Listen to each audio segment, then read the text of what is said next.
الحمد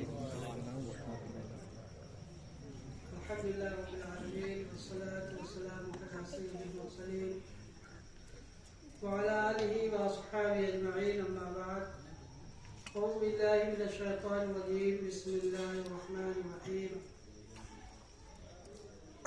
سارعوا إلى مغفرة من ربكم وجنة أرضها السماوات والأرض أعدت للمتقين صدق الله العظيم وصدق رسوله النبي الأمين الكريم ونحن على ذلك لمن الشاهدين والشاكرين والحمد لله رب العالمين.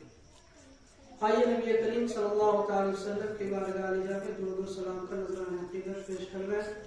اللهم صل على سيدنا وحبيبنا نبينا مولانا محمد السلام علیکم یا رسول اللہ. تقریر تو ابھی آپ کو سننی ہے. چند باتیں مجھ سے بھی سن لیں. اللہ تبارک و تعالیٰ ارشاد فرماتا ہے سارعوا إلى مغفرة من ربكم وجنة أرضها السماوات والأرض أعدت للمتقين. اپنے رب کی مغفرت بخشش کی طرف دوڑو، جلدی کرو. کسی چیز کی طرف دوڑنا، بھاگنا اور جلدی کرنا اس بات کو بتاتا ہے کہ وہ چیز اس کے لیے جس کو کے لیے کہا جا رہا ہے بہت ہی ضروری ہے، بڑے فائدے کی ہے، بڑی اہم ہے. جیسے ہم اپنے فائدے کی بہت سی چیزوں میں جلدی کرتے ہیں، دوڑ لگاتے ہیں، بھاگتے ہیں اور اس میں بعض دفعہ تو اپنے آپ کو بھی نہیں سوچتے ہیں کہ ہم کو یہ کام کرنا چاہیے کہ نہیں کرنا چاہیے، اس میں دوڑنا چاہیے کہ نہیں چاہیے اور اتنی جلدی کرنی چاہیے کہ نہیں کرنی چاہیے.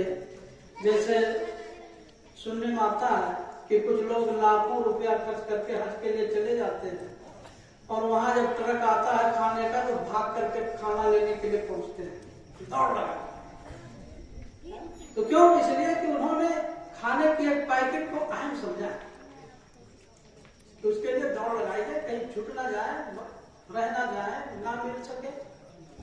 تو کوئی بھی فائدے کی چیز ہم جب سمجھتے ہیں اور جس قدر اس کو فائدے کی اپنے لیے سمجھتے ہیں، ضروری سمجھتے ہیں، اور کچھ لوگ نیتا صاحب کے پیچھے جانے کے لیے دوسروں کو پیچھے کر دیتے ہیں، دوڑ لگاتے ہیں، بھاگتے ہیں، یا کھانے ہی کی میز پر ٹوٹ پڑتے ہیں، دوسروں کو ادھر ادھر کر دیتے ہیں، کمزور نہیں پہنچ پاتا بیچارہ. تو یہ ہم اپنے آپ کو سمجھتے ہیں کہ یہ چیز ہمارے لیے بہت فائدے کی ہے، ضرورت کی ہے، اسے جلد سے جلد حاصل کر لینا چاہیے. تو ایسے ہی سمجھیے اللہ رب العزت ارشاد فرماتے ہیں، مثال کے لیے آپ کی شان گھٹانے کے لیے نہیں، تو اللہ رب العزت ارشاد فرماتا ہے کہ اپنے رب کی مغفرت کی طرف دوڑو، بھاگو. ہم میں سے کچھ لوگ ایسے بھی ہوتے ہیں جو اپنے آپ کو اتنا نیک سمجھ لیتے ہیں، اتنا متقی پرہیزگار سمجھ لیتے ہیں، اتنا بڑا سمجھ لیتے ہیں کہ سوچتے ہیں کہ ہم کو اب معافی مانگنے کی، توبہ کرنے کی اور استغفر اللہ کہنے کی کوئی ضرورت نہیں، میں تو بہت نیک آدمی ہوں، بہت اچھا ہے. اس کو بھی سمجھنے کے لیے ایک مثال میں پیش کرنا چاہتا ہوں. ایک صاحب تھے جو کپڑا بنتے تھے. پہلے کپڑا ہاتھوں سے بنا جاتا تھا تو وہ بڑی محنت سے، بڑے لگن سے، بڑے ذوق شوق سے انہوں نے کپڑا تیار کیا اور اس میں انہوں نے اپنے حساب سے سمجھا کہ میں نے اتنی محنت کی ہے، اتنی مشقت سے اس کو تیار کیا ہے، یہ بڑا اچھا کپڑا بنا ہے، بڑا خوبصورت ہے، تو اس کا دام بھی بڑا اچھا ہوگا. اپنے حساب سے انہوں نے جوڑا، حساب بھی لگایا کہ اتنا مل سکتا ہے ہم کو. اور پھر وہ بیچنے کے لیے پہنچے ایک صاحب کے ہاں اور اسے اپنا کپڑا دکھایا. انہوں نے کپڑا دیکھا اور دام بہت کم بتایا. تو انہوں نے پوچھا ایسا کیوں؟ تعجب ہے اس کو. انہوں نے کہا اس میں عیب ہے، عیب ہے اس میں. انہوں نے یہ سن کر کے رونا شروع کر دیا. اس کو تعجب ہوا کہ یہ کپڑے کی की कीमत सुन करके शायद तकलीफ में आ गया और रो रहा है। पूछा उन्होंने कि काहे रो रहा है, तो उसने कहा कि मैं इसलिए नहीं रो रहा हूं कि आपने कपड़े की कीमत कम लगाई है। मैं रो इसलिए रहा हूं कि मैं इस कपड़े को समझता था कि मैंने बहुत अच्छा बनाया है और बड़ा कीमती तैयार किया है, मगर मैं अपने तौर पर इसको समझ रहा था। मगर जब कपड़ा खरीदने वाले के पास ये कपड़ा गया और वो कह रहा है कि इसमें ऐब है, तो मुझे याद आया कि मैं बहुत से नेक काम करता हूँ और समझता हूँ कि ये बड़ा अच्छा काम मैंने किया, बड़ा नेक काम किया है और बड़े सवाब का काम किया। जोड़ भी लेता हूँ, इतने सवाब मिले मुझको, इतने सवाब हासिल हुए, आज तो मैंने ये काम किए। कल ये मेरे आमाल जिन्हें को बहुत अच्छा उम्दा समझता हूँ, मेरे रब की बारगाह में जब पहुंचेंगे तो कहीं वहां ये ना हो जाए कि ये तो सब आयब वाले हैं, तो आयब भी, ये तो लेने लायक नहीं है। जहां देख रहा हूँ कपड़े में जो बिल्कुल मैं सही समझ रहा था उसका ये हाल है, तो मेरे अमाल का क्या हाल होगा, मैं वही सोच करके रो रहा हूं। तो अब इसी से अंदाजा लगाइए कि अपने रब की बारगाह में मग़फ़िरत की, अपने बख्शिश की, अपने तौबा करने की, गुनाहों की माफी चाहने की कितनी जरूरत है। नेक काम होने के बाद और जब हम नाफरमानियों में रहे तब तो कितनी जरूरत है, वो तो खुद आसानी से समझ सकते हैं। कोई हाकिम होता है तो उसे अपने मातहत के काम में बहुत कमियां नजर आती है और वो समझता है कि ये करना नहीं चाहता, ये कर नहीं पाता, ये हमेशा गड़बड़ करता है, ये बोल नहीं पाता, ये ढंग से काम नहीं करता, ढंग से सुनता नहीं है। दुनिया भर की कमियां उसके काम में, बोल में, चाल में, हर एक चीज में एक हाकिम निकालता। मगर वो हाकिम अपने आप को नहीं समझता है कि हाकिमुल हाकिमीन भी है, मेरा भी एक हाकिम है, मेरी कितनी कमियां उसके सामने में। तो ऐसे ही उसको हम समझ सकते हैं कि हम अपने मातहत के अंदर बड़ी कमियां निकाल सकते हैं, तो हमारे अंदर भी बड़ी कमियां होंगी, निकलती होंगी। तो हमें अपने रब की बारगाह में मग़फ़िरत की भी बड़ी शदीद जरूरत है। और अब उसी हिसाब से पहली वाली मिसाल की रोशनी में इसको समझिए कि अब हमें भागने की जरूरत है, जल्द चलने की जरूरत है। उलमा फरमाते हैं मग़फ़िरत का माना तौबा भी है कि बख्शिश और तौबा की तरफ भागिए, ये भी है कि अल्लाह के फराइज़ और वाजिबात की तरफ भागिए, अल्लाह की इताअत और फरमाबरदारी की तरफ भागिए, इखलास की तरफ भागिए। तमाम को इकट्ठा करके अब ये समझा जा सकता है कि सारी इला मग़फ़िरतिन मिन रब्बिकुम का मतलब ये है कि ऐ ईमान वालों मोमिनो, अल्लाह की मग़फ़िरत, अल्लाह के फराइज़ और वाजिबात, उसकी इताअत और फरमाबरदारी, उसके फराइज़ और वाजिबात में इखलास की तरफ भागो। ये वो चीज है जो तुम्हारे लिए सबसे बड़ी मुफीद चीज है, और बल्कि इससे मुफीद तर कोई चीज है ही नहीं, और इससे ज्यादा जरूरत की कोई चीज है ही नहीं जिसकी तरफ भागा जाए। हम जिस तरफ भाग रहे हैं वो चीज हमारे लिए चंद साथ के, चंद वक्तों के लिए, चंद दिनों या सालों के लिए है, वरना फायदे की चीज, हमेशा दायमी फायदे की चीज हमारे रब की मग़फ़िरत है, जो हमारे लिए सख्त जरूरत की है। अल्लाह तबारक व तआला ने दूसरी चीज फरमाई, वह जन्नती, और जन्नत की तरफ भागो, दौड़ लगाओ और तेजी करो।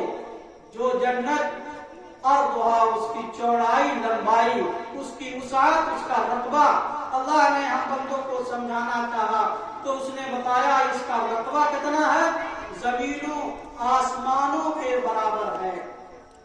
एक दूसरी आयत में है अर्दुहा का अर्दिस समाए वल अर्द, इसकी चौड़ाई, लंबाई, इसका रकबा जमीन और आसमानों के बराबर है। आप उसको भी समझें। अल्लाह तबारक व तआला ने जो समझाना चाहा है, बताना चाहा है कि जमीन हम जिस पर हम आबाद हैं, ये जमीन बहुत चौड़ी है, बहुत लंबी है, जिसको हम पूरी दुनिया कहते हैं। इसमें पानी भी है, समुद्र भी है और खुशकी भी है। ये पूरी दुनिया, इसको हम जो समझ रहे हैं कितनी बड़ी है, बहुत बड़ी है, बहुत बड़ी है। और इसी में ये भी समझते चले कि इस बहुत बड़ी दुनिया में हमारा घर कितना बड़ा होगा। हमारा घर बहुत छोटा हो, चाहे भले कई बिस्वा हो, कई बीघे का हो, कितनों बड़ा बंगला हो, कितनो छोटा हो, कितनो बड़ा, इस पूरी दुनिया के एतबार से वो बहुत छोटा, बहुत ही छोटा होगा, बहुत ही छोटा होगा। उसको बताया नहीं जा सकता, समझा जा सकता कि कितना छोटा होगा इस पूरी दुनिया। मगर जन्नत जिसकी तरफ अल्लाह बुलाता है हमें, उस जन्नत का रकबा, उसकी लंबाई चौड़ाई कितनी है, तो अल्लाह फरमाता है कि जमीनों आसमानों के बराबर, सातों आसमान और जमीन के सातों तबकों को एक जगह इकट्ठा करके फैला दिया जाए, तब जन्नत का रकबा तब भी पूरा नहीं होगा। अब उसको भी समझने के लिए दो चार बातें समझ लें तो अंदाजा लगेगा उससे कि हम जिस दुनिया पर आबाद हैं, ये दुनिया बहुत बड़ी है, और आसमान जो पहला आसमान जिसके घेरे में ये दुनिया है, जब आसमान का गोल ऐसे है, उसी में एक दुनिया छोटी सी समझने के लिए है, यहाँ सूरज है, यहाँ चांद है, यहाँ सितारे हैं, ये है वो है, उसी में एक पहले गोले में है। फिर इसके ऊपर दूसरा गोला, प्याज से भी आप समझ सकते हैं, प्याज के ऊपर कई छिलके, अंदर का हिस्सा आप मान लीजिए दुनिया है, मगर दुनिया उससे बहुत छोटी है छिलके से, और ऊपर एक छिलका, फिर दूसरा छिलका, फिर तीसरा छिलका। माहिरीन फल की याद जो आसमान के बारे में ही रखते हैं, वो कहते हैं कि दुनिया के समुद्रों के किनारे जितने जर्रे रेत के हो सकते हैं, शायद उतने सितारे हों आसमान में, या उससे भी ज्यादा। दुनिया के समुद्रों के किनारे जितने जर्रे हों, उन जर्रों के बराबर आसमान के तारे होंगे। तो अंदाजा लगाइए, जर्रा थोड़ा सा एक मुट्ठा उठाइए तो एक मुट्ठी उठाइए, कितना होगा उसमें, और पूरे दुनिया के समुद्रों को, पूरी दुनिया के समुद्रों के किनारों के रेत के जर्रे कितने सितारे होंगे, बेशुमार सितारे। और उन सितारों में कहते हैं कि कुछ सितारे ऐसे भी हैं जो हमारी दुनिया के बराबर है, इस दुनिया के, और बेशतर यानी बहुत से सितारे ऐसे हैं जो हमारी इस दुनिया से लाखों गुना बड़े हैं। कितना, ये मुबालगा नहीं कर रहा, हकाई नहीं है ये हकीकत है। उस बेशतर ज्यादातर सितारे इतने बड़े हैं जो हमारी इस दुनिया से लाखों गुना बड़े हैं, और कुछ ऐसे हैं जो अरबों गुना बड़े हैं, और एक नहीं कई।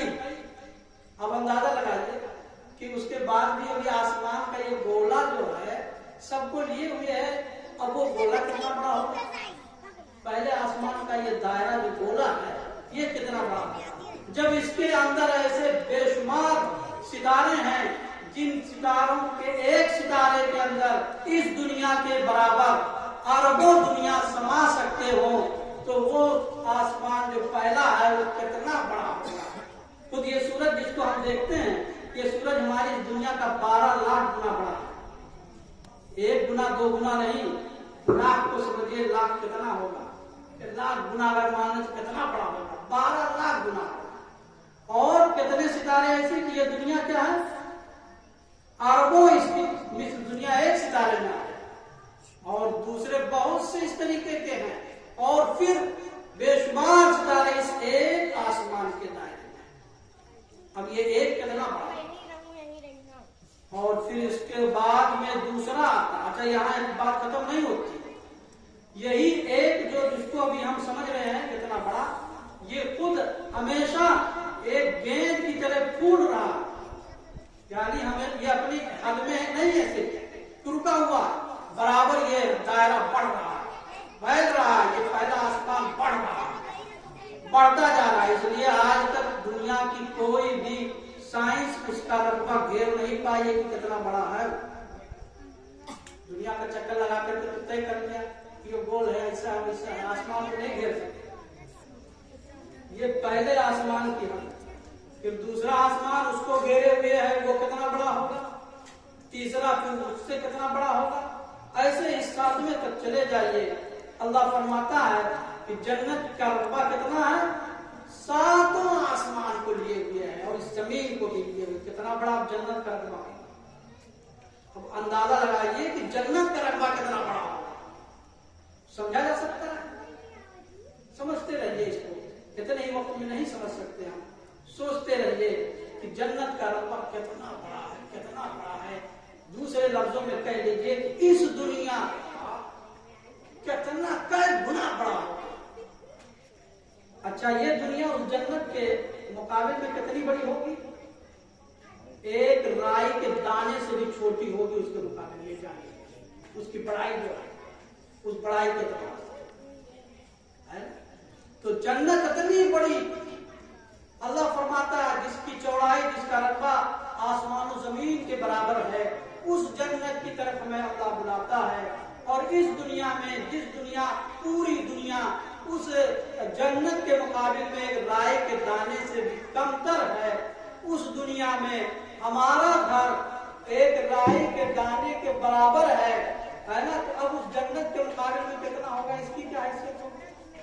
मगर इस घर में हम लगे हुए हैं और इसी को मजबूत करने में, इसी को बढ़ाने में, इसी को आरास्ता करने में और एक घर से दूसरे घर को बनाने में, इसी में लगे हुए हैं और इसी में मगन है कि हम इतने बड़े मकान में, इतने खूबसूरत मकान में, इतने कीमती मकान में रहते हैं और यहाँ हमारी इतनी जमीन है, इतना हमारा मकान बड़ा है, इतना ये है वो है, और जन्नत में हमारा क्या विश्वास है, इसके बारे में हम नहीं सोचते और नहीं फिक्र करते हैं। इस दुनिया में जो बहुत छोटी है, बहुत छोटी है, बहुत छोटी है, उस दुनिया में हमारा मकान है, तो उस जन्नत में जो बहुत बड़ा है, बहुत बड़ा है, वहाँ भी कुछ तो होना चाहिए हमारे लिए, कुछ ना कुछ होना चाहिए। इस दुनिया के लिए हमारी पूरी कोशिश है, जिंदगी का पूरा वक्त हमारे लिए इसी के लिए है, इसी को बढ़ाने में, मजबूत करने में है और पूरी फिक्र इसी में है। और उस दुनिया के लिए, उस जन्नत के लिए, वहाँ जमीन खरीदने के लिए, वहाँ मकान खरीदने के लिए हमारे पास कोई टाइम नहीं है, कोई वक्त नहीं है, कोई कोशिश नहीं है। अब एक मिसाल इसी सोच लीजिए, अगर कोई हमसे कहे कि फला जगह बड़े बड़े बंगले बने हुए हैं, उनमें रिहाइश के लिए तमाम सहूलतें मौजूद हैं और तमाम चीजें फरामानी के साथ मौजूद हैं, जो जाए ले ले, जो दाखिल हो जाए उसी का वो है, तो बोलिए अगर ये हमको सुनने में आ जावे, मिल जावे, तो खाने के एक पैकेट पर भागने वाले हम उस बंगले के लिए कितनी तेजी से भागेंगे। अगर कोई सो रहा हो और उसके कान में पहुंच जावे बात, तो सोना उस वक्त बाकी रखेगा, झट से उठेगा और लुंगी पैजामा भी नहीं सही करेगा और तेजी से भागने की कोशिश करेगा, छूट ना जाए। और अगर किसी दूसरे काम में मशगूल हो, पाखाना पेशाब में हो, तब भी सोचेगा देरी ना होने पाए, आधा छोड़ो, आधा चलो, पहले वहां पर कहीं अगर पूरा करने लगे तो कहीं बच ना जाए, रह ना जाए, निकल लेगा। कर्जे की कोई काम वो अपना छोड़ेगा नहीं कि कर ले, वो छोड़ करके भागने की कोशिश करेगा लेने के लिए। हमारा अल्लाह कह रहा है, हमको यकीन करना चाहिए। अल्लाह ने फरमाया है जन्नत ऐसी है, इतनी चौड़ी है, और उसकी तरफ कह रहा है भागो, दौड़ो, तेजी करो। तो हमें वहां भी जाने की कोशिश करनी चाहिए, तेजी करनी चाहिए। और ये जन्नत के लिए दौड़ लगाना नमाज के लिए है कि नमाज का वक्त आवे, अब छोड़ दो सारे काम, सब कुछ छोड़ दो, अब उसमें ना पढ़ो, उसको ना देखो, वहीं वो छूट जाए, नमाज के लिए चलो। ज़कात का वक्त आवे और आप पर ज़कात फर्ज हो, तो अब ये दुनिया को छोड़ दो, माल जो दुनिया तुम्हारी है इसको छोड़ो और अल्लाह का फरीजा अदा करो ज़कात, और जन्नत की तरफ दौड़ो। गर्ज़े की अल्लाह के तमाम फराइज व वाजिबात और उसकी इताअत के लिए हमें दौड़ लगानी चाहिए, तेजी करनी चाहिए, सख्त करनी चाहिए। ये जन्नत आप जानते हैं अल्लाह तबारक व तआला ने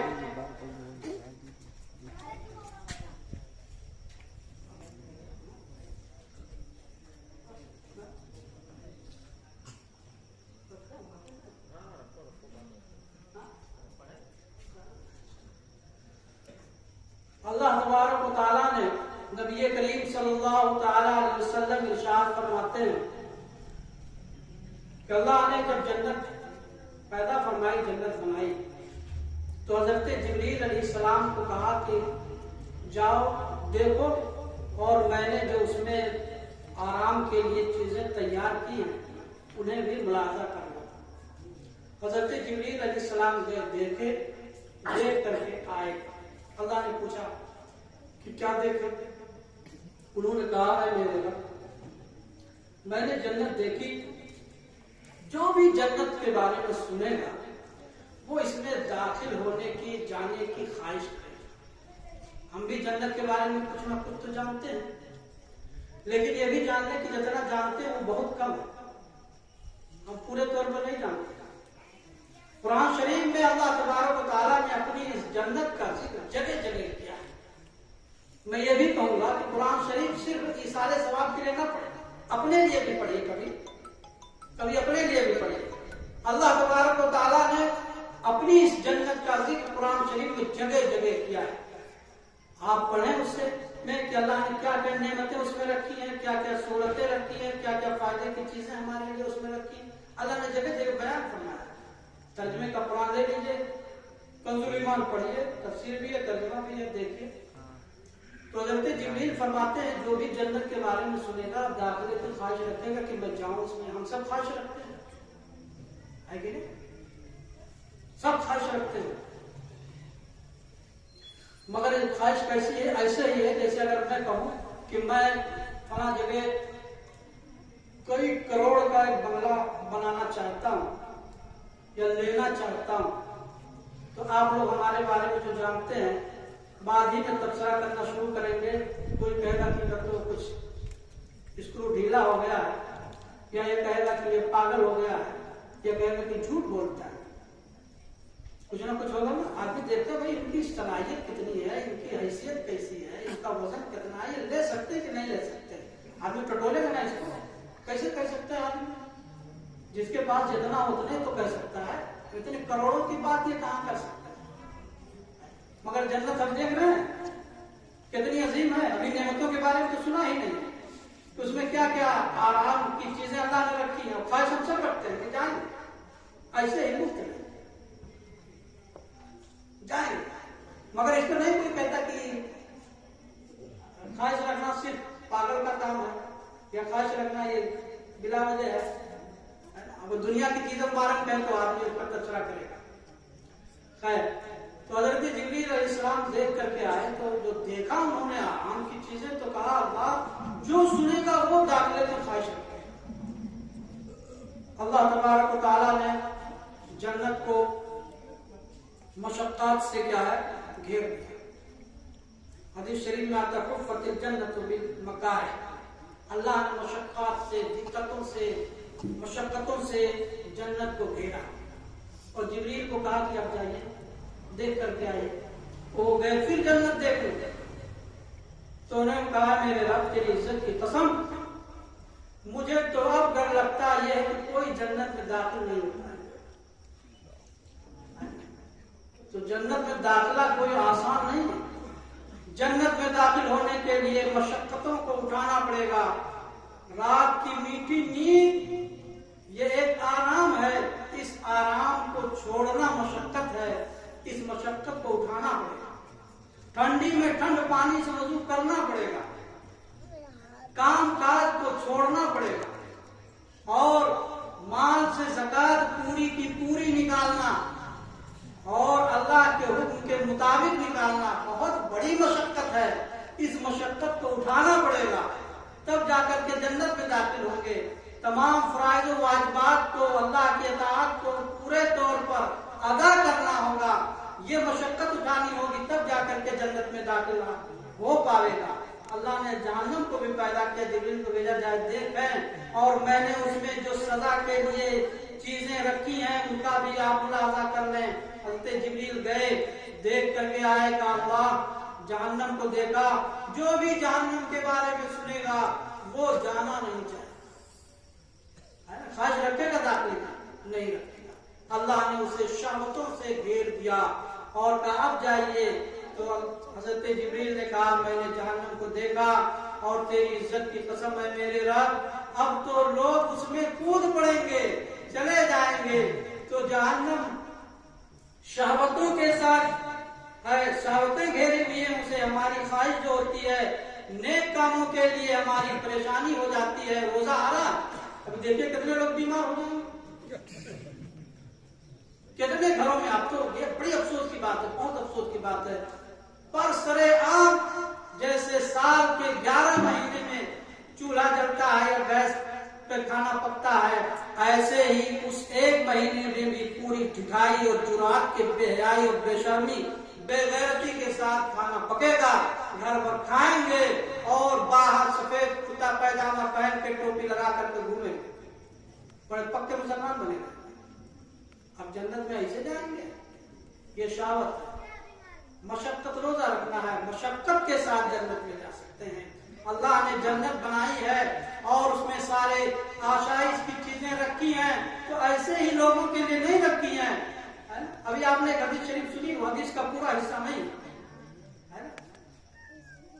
उन सहाबी ने जिन्होंने कयामत के बारे में पूछा था, उन दूसरी रवायतों में उसकी तफसील आती है। उन्होंने पूछा क्या तैयारी की है, तो उन्होंने कहा माअतु लहा मिन कसीर मिन सलातिन व सौमिन व सदक़तिन, मैंने बहुत ज्यादा नमाज, रोजा और सदका तो नहीं इकट्ठा किया है, बल्कि मुहिब्बुल्लाह।